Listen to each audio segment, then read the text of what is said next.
अवधि आदरणीय मुख्यमंत्रीगण और सभी साथियों,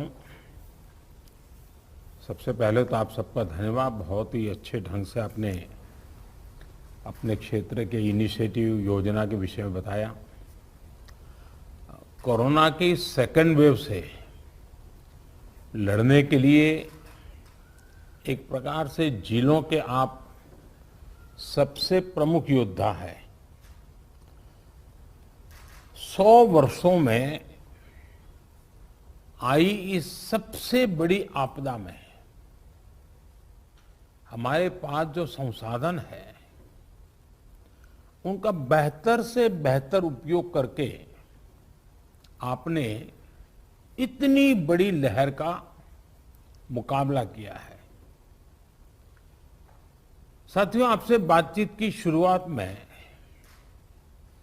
मैं आपको वो दिन याद दिलाना चाहता हूं जब आप इस सेवा में आने के लिए तैयारी कर रहे थे। आप याद करिए, जब आप सिविल सर्विसेज या अन्य परीक्षाओं के लिए जुटे थे तो आप अपने परिश्रम पर, अपने काम करने के तरीके पर सबसे ज्यादा विश्वास करते थे। आप जिस भी क्षेत्र में रहे हो वहां की छोटी छोटी बारीकी से परिचित होते हुए आप सोचते थे कि मैं इस दिक्कत को इस तरह दूर करूंगा। आपकी यह सोच आपकी सफलता की सीढ़ी भी बनी। आज परिस्थितियों ने आपको अपनी क्षमताओं की नई तरह से परीक्षा देने का अवसर दिया है। अपने जिले की छोटी सी छोटी दिक्कत को दूर करने के लिए पूरी संवेदनशीलता के साथ लोगों की समस्याओं का समाधान करने के लिए आपकी यही भावना काम आ रही है। हां, कोरोना के इस काल ने आपके काम को पहले से कहीं अधिक चैलेंजिंग और डिमांडिंग बना दिया है। महामारी जैसी आपदा के सामने सबसे ज्यादा अहमियत हमारी संवेदनशीलता और हमारे हौसले की ही होती है। इसी भावना से आपको जन जन तक पहुंचकर जैसे काम कर रहे हैं उसको और अधिक ताकत से और अधिक बड़े पैमाने पर करते ही रहना है। साथियों, नए नए चैलेंजेस के बीच हमें नए नए तौर तरीकों और समाधानों की जरूरत होती है और इसलिए ये जरूरी हो जाता है कि हम अपने स्थानीय अनुभवों को साझा करें और एक देश के रूप में मिलकर के हम सब काम करें। अभी 2 दिन पहले ही मेरी अन्य कुछ राज्यों के अधिकारियों से भी मुझे बात करने का मौका मिला था। उस बैठक में अनेक सुझाव, अनेक समाधान अलग अलग जिलों के साथियों की तरफ से आए हैं। आज भी यहां कुछ जिलों के अफसरों ने अपने जिलों की स्थिति और अपनी रणनीति को हम सबके बीच साझा किया है। जब फील्ड पर मौजूद लोगों से बातचीत होती है तो ऐसी अभूतपूर्व परिस्थितियों से निपटने में बहुत अधिक मदद मिलती है। बीते कुछ समय में ऐसे अनेक सुझाव मिले हैं। अनेक जिलों में परिस्थिति के अनुसार कई इनोवेटिव तरीकों की भी जानकारी आप लोगों से मिली है। गांवों में कोरोना टेस्ट की सुविधा अधिक से अधिक लोगों तक पहुंचाने के लिए मोबाइल वैन का तरीका कई लोगों ने अपनाया है। स्कूलों, पंचायत भवनों को कोविड केयर सेंटर्स में परिवर्तित करने का कुछ लोगों ने इनिशिएटिव लिया है। आप लोग खुद गांव-गांव जाते हैं, वहां की व्यवस्थाओं की निगरानी करते हैं, आप ग्रामीणों से बात करते हैं, तो इससे जो वहां का सामान्य नागरिक है या वहां के गांव के जो एक प्रकार से लीडर लोग हैं, 5 होते हैं, 10 होते हैं, 15 होते हैं, अलग अलग क्षेत्र के होते हैं, उनको जब शंकाओं का समाधान होता है और डायरेक्टली आपके साथ जुड़ते हैं तो उनका आत्मविश्वास अनेक गुना बढ़ जाता है। सारी आशंकाएं एक प्रकार से आत्मविश्वास में बदल जाती है। आपकी मौजूदगी से, आपके संवाद से गांव में ये डर निकल जाता है कि कुछ हो गया तो हम कहां जाएंगे, हमारा क्या होगा। आपको देखते ही तो सारा मन उसका बदल जाता है। इससे लोगों में साहस के साथ ही अपने गांव को बचाने की जागरूकता भी बढ़ती है। और मेरा आग्रह है, हमें गांव-गांव यही संदेश पक्का करना है कि हमें अपने गांव को कोरोना से मुक्त रखना है और लंबे अरसे तक जागरूकता से प्रयास करना है। साथियों, बीते कुछ समय में ये बात सही है कि देश में एक्टिव केस कम होने शुरू हुए हैं। आप भी अपने जिले में अनुभव करते होंगे कि 20 दिन पहले जो एकदम से आपके ऊपर प्रेशर आया था, अब आपको भी काफी महसूस होता होगा बदलाव। लेकिन आपने इन 1.5 सालों में ये अनुभव किया हुआ है कि जब तक ये संक्रमण माइनर स्केल पर भी मौजूद है, तब तक चुनौती बनी रहती है। कई बार जब केस कम होने लगते हैं तो लोगों को भी लगता है कि अब चिंता की बात नहीं, वो तो चला गया। लेकिन अनुभव दूसरा है। टेस्टिंग और डिस्टेंसिंग जैसे मेजर्स को लेकर लोगों में गंभीरता कम न हो, इसके लिए सरकारी तंत्र, सामाजिक संगठन, जनप्रतिनिधि, इन सबके बीच में एक सामूहिक जिम्मेवारी का भाव हमें पक्का करना होगा और प्रशासन की जिम्मेवारी और बढ़ जाती है। कोविड एप्रोप्रिएट बिहेवियर जैसे मास्क पहनना, हाथ धुलना, जब इनमें कोई कमी नहीं आती, आपके जिलों में, आपके जिलों के बाजारों में, गांवों में कम से कम होने के बाद भी लोग सभी दिशा निर्देशों का पालन करते हैं, तो ये कोरोना से लड़ाई में बहुत मदद करता है। स्थितियों पर लगातार नजर रखने से जिले के सारे प्रमुख विभागों, जैसे पुलिस का विभाग हो, साफ सफाई की बात हो, इन सारी व्यवस्थाओं का, इनके बीच में बेहतर तालमेल और प्रभावी परिणाम स्वाभाविक रूप से निकलने लगते हैं। मुझे आपके कई जिलों से इस रणनीति पर काम करने के रिजल्ट्स की जानकारी मिलती रही है। इन जगहों पर आपने वाकई बड़ी संख्या में लोगों का जीवन बचाया है। साथियों, फील्ड में किए गए आपके कार्यों से, आपके अनुभवों और फीडबैक से ही प्रैक्टिकल और इफेक्टिव पॉलिसीज बनाने में मदद मिलती है। टीकाकरण की रणनीति में भी हर स्तर पर राज्यों और अनेक स्टेक होल्डर से मिलने वाले सुझावों को शामिल करके आगे बढ़ाया जा रहा है।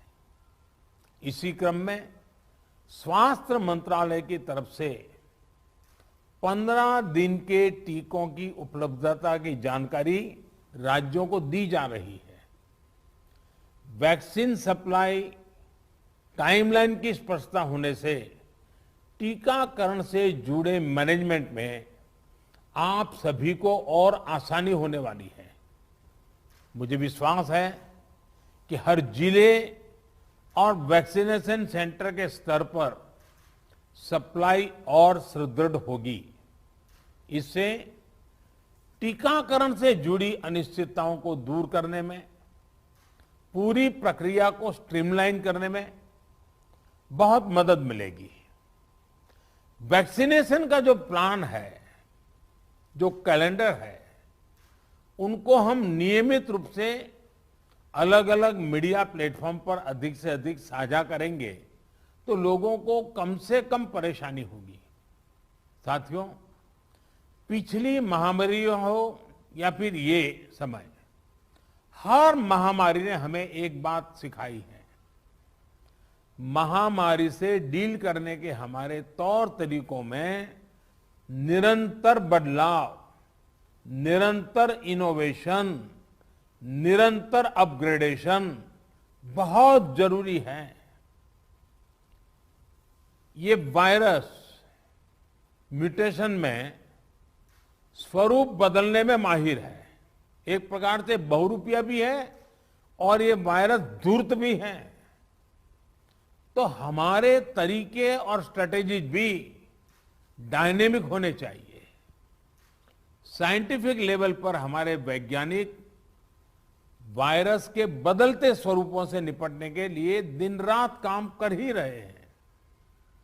वैक्सीन बनाने से लेकर एसओपीज और नई ड्रग्स बनाने तक लगातार काम हो रहा है। जब हमारी एडमिनिस्ट्रेटिव अप्रोच भी इतनी ही इनोवेटिव और डायनेमिक रहती है तो हमें असाधारण परिणाम मिलते हैं। आपके जिले की चुनौतियां यूनिक होगी, इसलिए आपके समाधान भी उतने ही यूनिक होने चाहिए।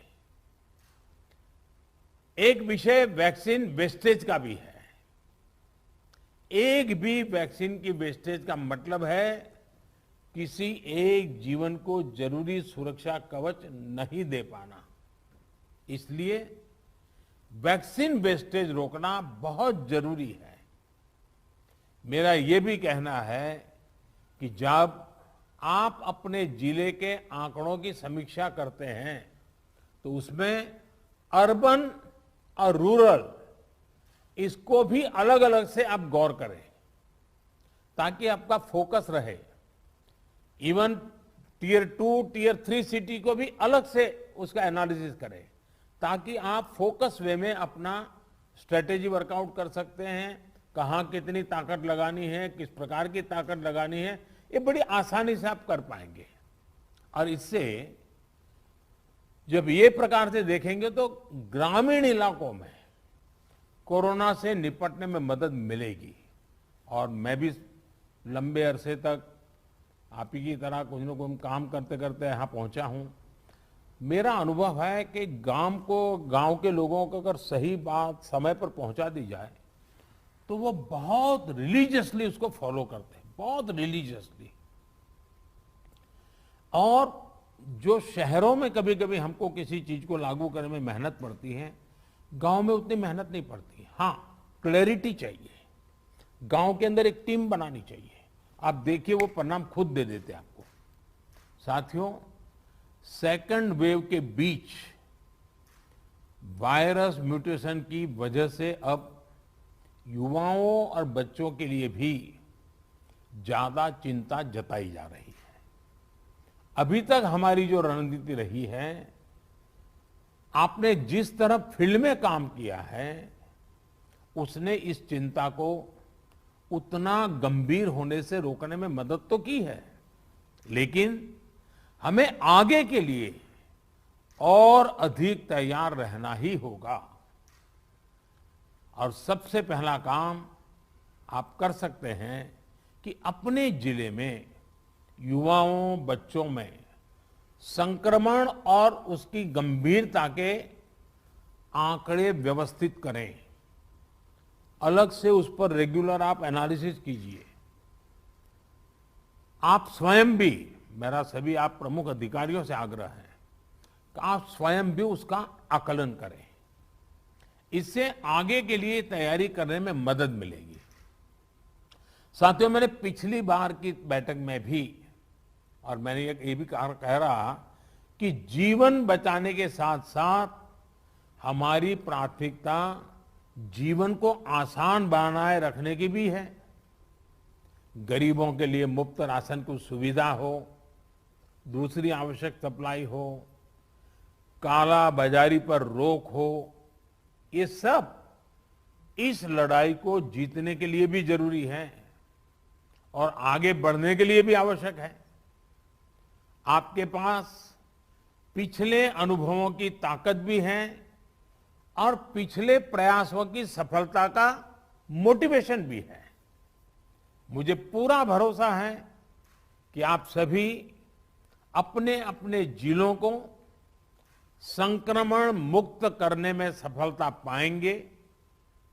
देश के नागरिक का जीवन बचाने में, देश को विजयी बनाने में हम सभी सफल होंगे। और मेरा आज कुछ साथियों को सुनने का मौका मिला है, लेकिन आपके पास, हर एक के पास कुछ न कुछ सफलता की गाथाएं हैं। बड़े अच्छे इनोवेटिव प्रयोग आप सबने कहीं न कहीं किए हैं। अगर वो आप मुझे पहुंचा देंगे तो जरूर इसको देश भर में पहुंचाने में मुझे सुविधा होगी, क्योंकि इंटेलेक्चुअली डिबेट करके कितनी भी चीज क्यों न निकाले, लेकिन उससे ज्यादा ताकत जो फील्ड में काम करता है, उसने जो अनुभव किया है और उसने जो रास्ते खोजे हैं, वो बहुत ताकतवर होते हैं। और इसलिए आप सबकी भूमिका बहुत बड़ी है और इसलिए मेरा आपसे आग्रह है कि आप इसको निकालिए। दूसरा, पिछले 100 साल में किसी के जीवन में इतने बड़े संकट से जूझने की जिम्मेवारी नहीं आई है। आप डिस्ट्रिक्ट में बैठे हैं, आपके जिम्मे सबसे बड़ा बोझ आया है। आपने बहुत चीजें ऑब्जर्व की होगी, मानव मन को ऑब्जर्व किया होगा, व्यवस्थाओं की मर्यादाओं को देखा होगा, कम से कम संसाधनों का ऑप्टिमम यूटिलाइजेशन करके आपने एक नए रिकॉर्ड प्रस्थापित किए होंगे। जब भी मौका मिले इसको जरा जरूर अपनी डायरी में लिख करके रखिए।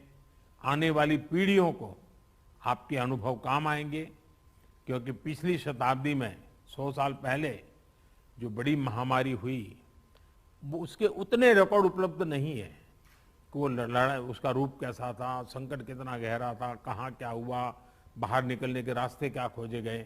लेकिन आज हमारे डिस्ट्रिक्ट के अफसर अगर ये डिस्ट्रिक्ट गैजेट की तरह इसको बनाएंगे तो भविष्य की पीढ़ियों को भी हमारी ये मेहनत, हमारे अनुभव, ये आने वाली पीढ़ियों के लिए भी काम आएगा।